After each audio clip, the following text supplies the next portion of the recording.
Já começou aí? Já. Não tem ninguém olhando. Vamos lá. Assinale a alternativa correta a respeito dos quadros agudos relacionados ao periodonto de proteção e ou periodonto de sustentação. Letra A. Nos casos de abscessos periodontais agudos, é possível observar formação elevada de forma ovalada, com consistência flácida, superfície lisa e brilhante e cor avermelhada, presença de bolsa periodontal e aumento de mobilidade. O que vocês acham dessa alternativa? Tá boa, né? Ó, se tem um abscesso periodontal, se tem uma formação elevada. Vamos guardar a letra A. Letra B. O abscesso periodontal agudo pode se tornar crônico quando não é estabelecida uma via de drenagem naturalmente? Ele vai precisar de uma via de drenagem estabelecida para se tornar crônico, né? Então a letra B está errada. Letra C. O tratamento do abscesso periodontal agudo consiste em orientação de melhoria da higiene bucal, realizada pelo paciente, controle químico com gluconato de clorexidina a 12%. Precisa drenar, né? De repente precisa ver se precisa medicar, mas não é só o HB. Tá errada a letra C também. Letra D. A gengivite ulcerativa necrosante GUM. A GUM, gente, ela também é conhecida como angina de Vincent ou mal das trincheiras. Às vezes eles chamam de angina de Vincent, tá? É a mesma coisa que GUM, que era GUNA, hoje é GUM. É caracterizada pela ulceração e necrose da papila e da margem gengival, resultando em crateras gengivais localizadas nas regiões interproximais. Uma característica marcante é a perda de inserção clínica e do osso alveolar. A gengiva afetada pode estar recoberta por uma camada amarelada, denominada pseudomembrana, que quando removida provoca sangramento e dor. O que vocês acham da letra D? Então, quando ela começa a afetar o osso, ela vira pum. Ela passa a ser periodontite, por isso que está errado, o resto está certo. Mas a partir do momento que ela vai envolver osso, ela não é mais gengivite. Por isso que a letra D está errada. Letra E. O abscesso pericoronário em terceiros molares inferiores pode evoluir para angina de Ludwig.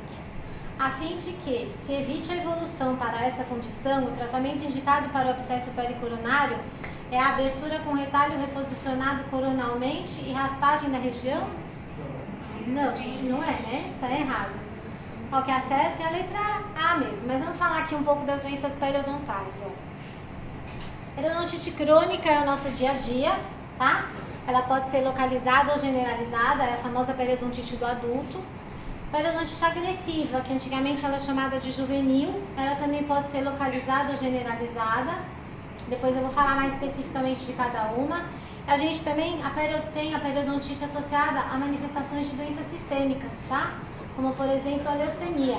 Você tem a periodontite associada à leucemia. E tem as periodontites associadas a distúrbios genéticos.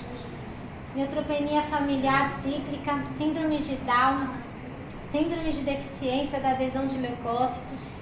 Eles gostam muito da síndrome de Papillon-Lefèvre, tá? Eles associam com a periodontite, essa síndrome. A síndrome de Shediac-Gashi também, eles pedem. Histiciocitose, doença do armazenamento do glicogênio, entre outras síndromes associadas à periodontite. Periodontite agressiva, tá? Progressão rápida. E a periodontite agressiva, o que você percebe é que ele tem uma quantidade de placa que não condiz com a perda óssea dele. Então, ele normalmente tem pouca placa bacteriana, ele tem muita perda óssea. É um paciente jovem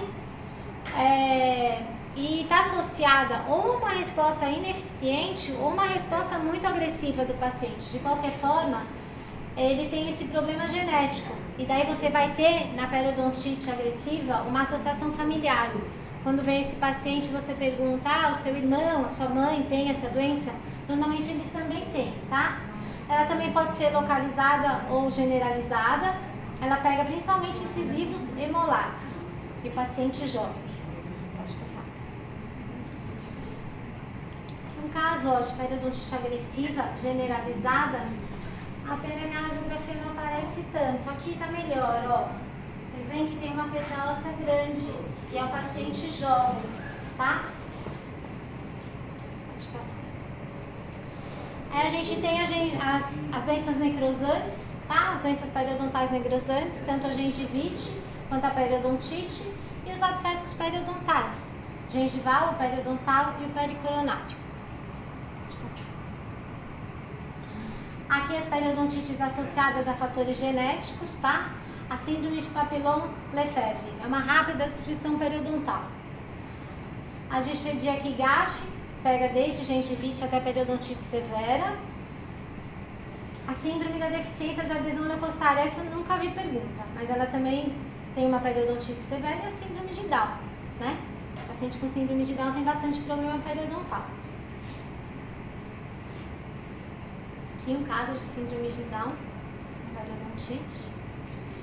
E da classificação, olha, você pode classificar a severidade de acordo com a perda clínica de inserção.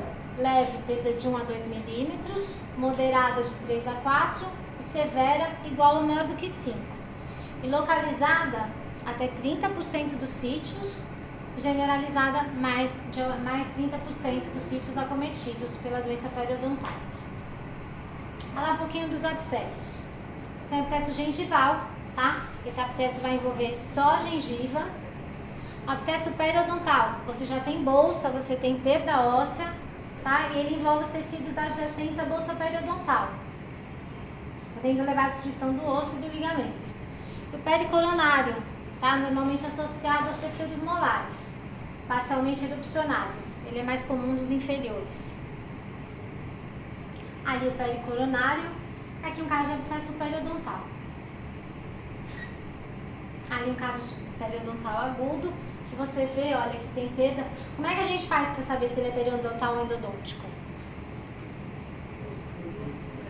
Você faz o rastreamento, você faz o rastreamento, coloca o cone, aí você vê se ele vai para... Eu já vi uma pergunta assim, aí você vê se a ponta do cone vai para a região apical ou vai para a bolsa periodontal. E se o dente tem vitalidade ou não, é um outro recurso para saber, né, se o abscesso é periodontal ou não. Aí a gente tem outros fatores associados às doenças necrosantes, tá? Principalmente a frequência de GUM. Não é só a presença de placa, ó. A gente tem os pacientes imunossupressivos, tabagismo, trauma local, são outros fatores associados à guna.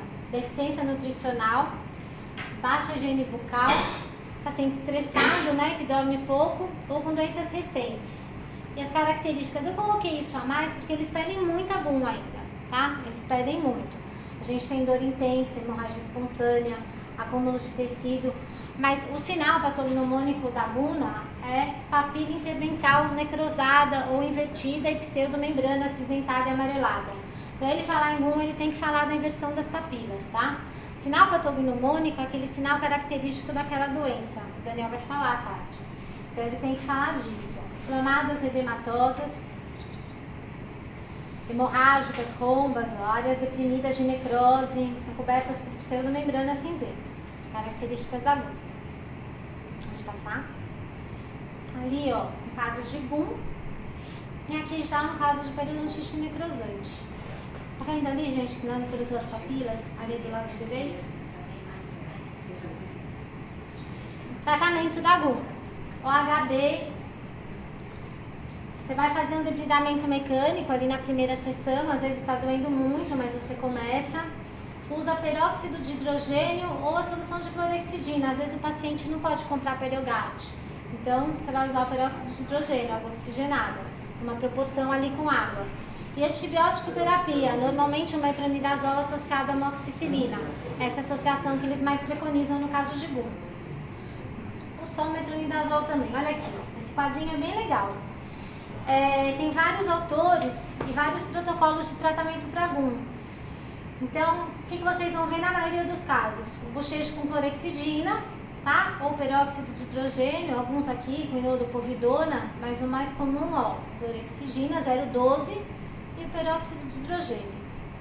Antibióticos, ou é o metronidazol, ou é associado com amoxicilina, às vezes com ácido clavulânico também, tá? São esses os protocolos.